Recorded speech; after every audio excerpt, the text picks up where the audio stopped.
Hello everyone, peace and praise to all.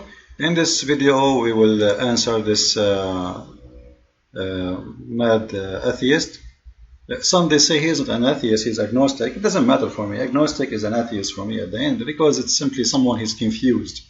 Now let us see what this guy is talking about. In this video he's talking about that the Bible is not preserved, and the proof is the following.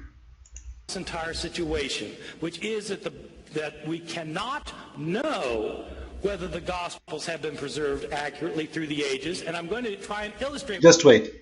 He just said we cannot know if the Bible was preserved. So then how you say I know it's not preserved? Like, hello, you just said we cannot know if the Bible is preserved, and then after that you will say to us that the Bible is not preserved. Are you stupid, or are you drunk? Are you taking hashish? Are you taking drugs? What's wrong with you? You should say, like someone here have a PhD but he cannot make a statement. Your English is not my first language, but I'm not going to say we cannot know for sure if the Bible is preserved or not, and then you say the Bible isn't preserved. Let me play it again, so if somebody did not hear it very well, concentrate with me please, and with him. Let us see what he said. Have been preserved accurately through the ages, and I'm going to try that we cannot know whether the Gospels have been preserved accurately through the ages, and I'm going to try and illustrate with you by explaining how it worked. Take the Gospel of Mark. Whenever Mark was written, say it was written in the year 65 or in the year 70, in the city of Rome, say, I don't know where it was made. Whoever wrote Mark put it in circulation, and somebody copied the Gospel of Mark. Then somebody copied that copy, and somebody copied the copy of the copy, then somebody copied the copy of the copy of the copy of the copy. What's wrong with that? What do you want them to do? To stay all of them with the same copy? Like, you see that the way he is moving and the way he's angry and the way it's what is the bad logic about that? The copy of the copy of the copy of the copy. Christianity is spreading all over, and they want to deliver copies. So in order to give you a copy, I cannot give you mine, I have to give you a copy. At that time, copy have to be made by hand. So now what do you want to say? Listen and laugh. Copy, and we don't have any of those copies. Listen, wait. Copy of copy of copy of copy, but we don't have any of those copies. So how you know that they are wrong if you don't have any of those copies? Are you mad? You just said there's no copies exist, and later you will say they are wrong. Let us see how this will happen. Everybody who copied the text made mistakes. Just wait, just wait. Everyone who copied the text, the scriptures, he made mistakes. Let us say for the sake of argument this is true. So, mistakes of what? You see, when you say mistakes, you need to tell us what mistakes of what. Mistake of spelling, mistake of putting a comma, taking the comma off, mistake of what? Simply mistakes which doesn't really make any difference, because it is the same exact thing, but mistake of spelling, mistake of pronunciation, and that for a very simple reason. Not all of them they are very well educated with the writing, or like right now if you ask anyone to make a letter in English, even if you have a bachelor degree, you will find he have a grammar mistakes or pronunciation mistake. It's very normal. So what is the problem here? The problem is going to exist if they are changing the meaning, if they are changing the words, if they are flipping things upside down. If it says Jesus was crucified and they are saying Jesus was not crucified, if Jesus said your faith did heal you, and the other verse saying your faith did not heal you. So if there are mistakes in spelling because it's a copy of the copy of the copy, that is not a mistake.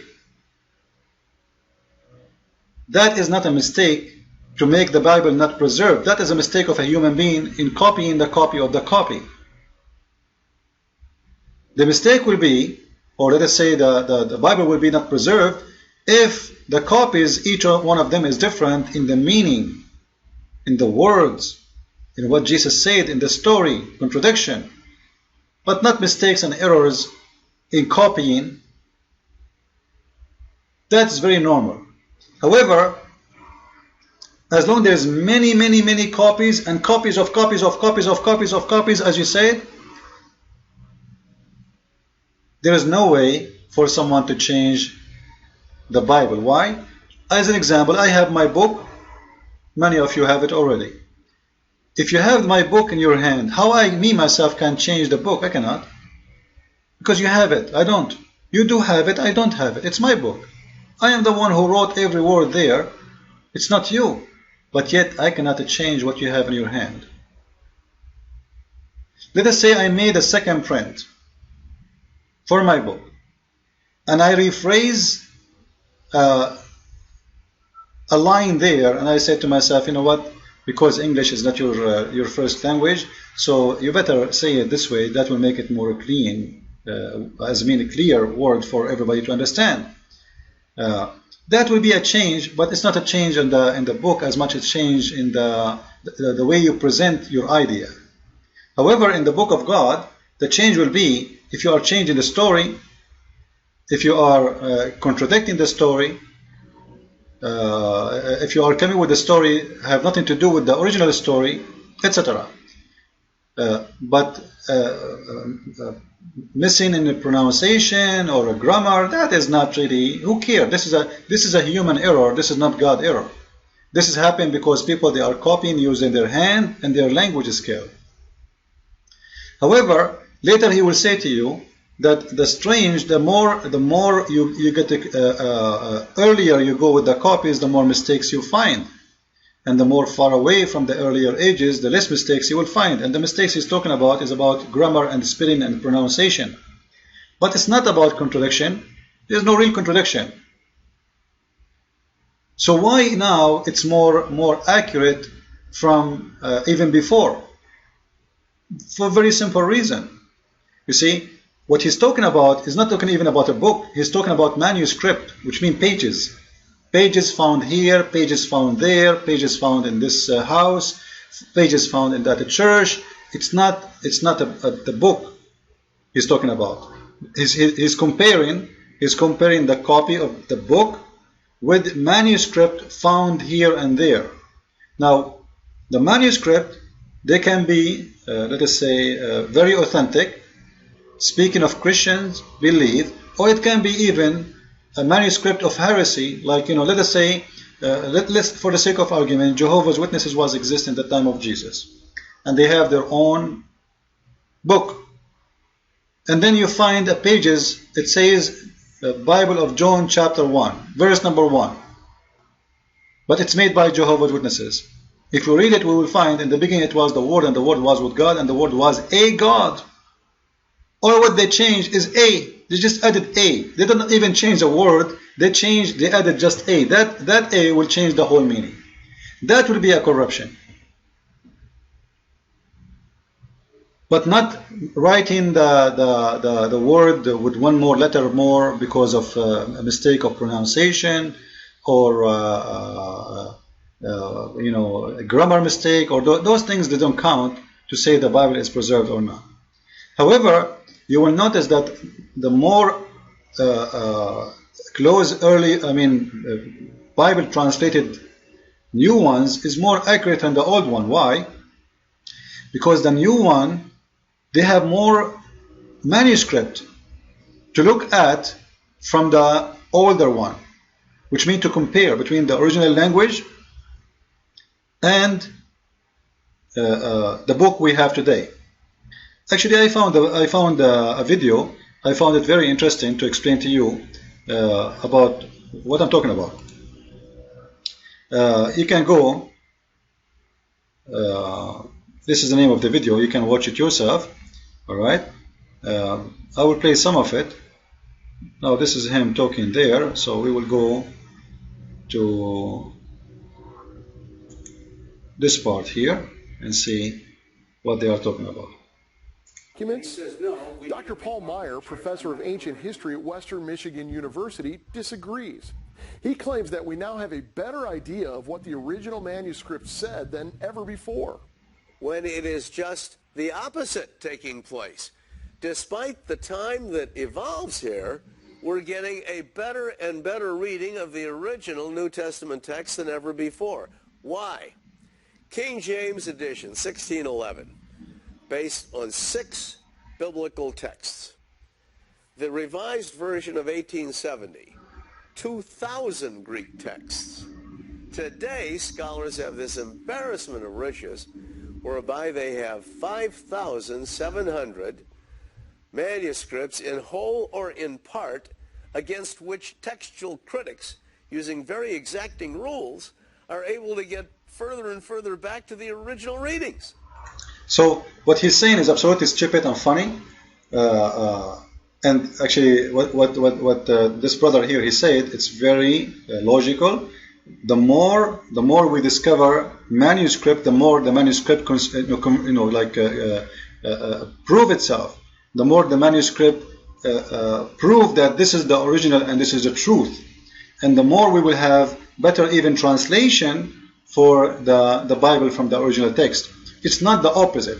So when he say the more earlier, the more mistakes you find, he's talking about errors of manuscript as a writing, as a spelling, as a pronunciation, and that is very normal.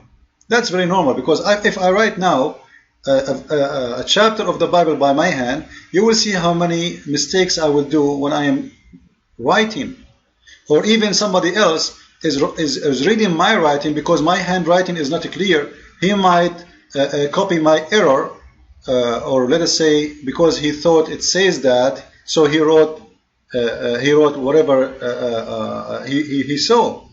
However, that will not be a problem for the Bible. Why? Because there is many copies, and if there is something wrong, people will say to him, this is not what it says. People will correct each other. Because remember, the Bible was not only just a book to hold, it is a book to preach. It is a book to teach. I don't memorize the Bible word by word, but I know the Bible word by word.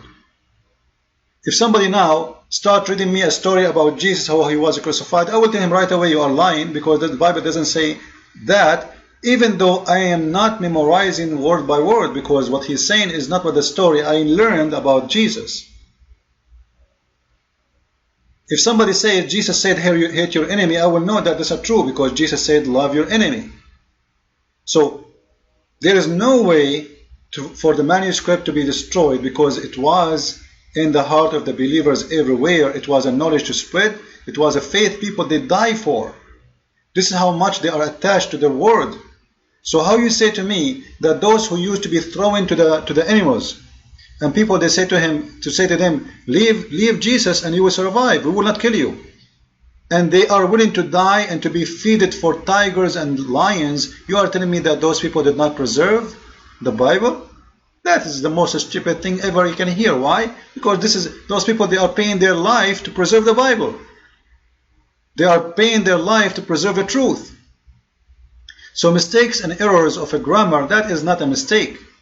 I can find you 1,000 mistakes in the Quran, then I will say those are a proof that Allah is not God. Why? Because the Muslim they claim that the Quran, it is today written exactly as Allah He said, word by word, letter by letter, statement as it is.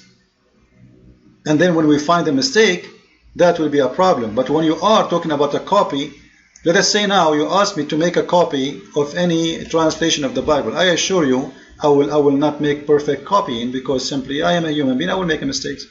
However, someone read it, he's a believer like me, he will notice, he will say, you know what, this is here wrong. This is here wrong. This is like you hear the spelling is wrong, the grammar is wrong. Like in my book, in my case, sometimes people they told me, we found this word is not really correct. Can you please fix it, the grammar, or let us say the pronunciation? So, Bible of God is preserved by copying a lot of copies, not only by having one original copy. And the more we go far away from Jesus, the more we discover old manuscript, and the more we understand, better understanding of Jesus' teaching and the Bible words. So I hope that is very clear. I will repeat this part here so you can see what he's talking about, proving that Mr. Bart is really lying and misquoting. Of the original New Testament text than ever before. Why? King James Edition, 1611, based on 6 biblical texts. The Revised Version of 1870, 2,000 Greek texts. Today, scholars have this embarrassment of riches whereby they have 5,700 manuscripts in whole or in part against which textual critics, using very exacting rules, are able to get further and further back to the original readings. Thank you very much. God bless. I hope this video helped you to understand.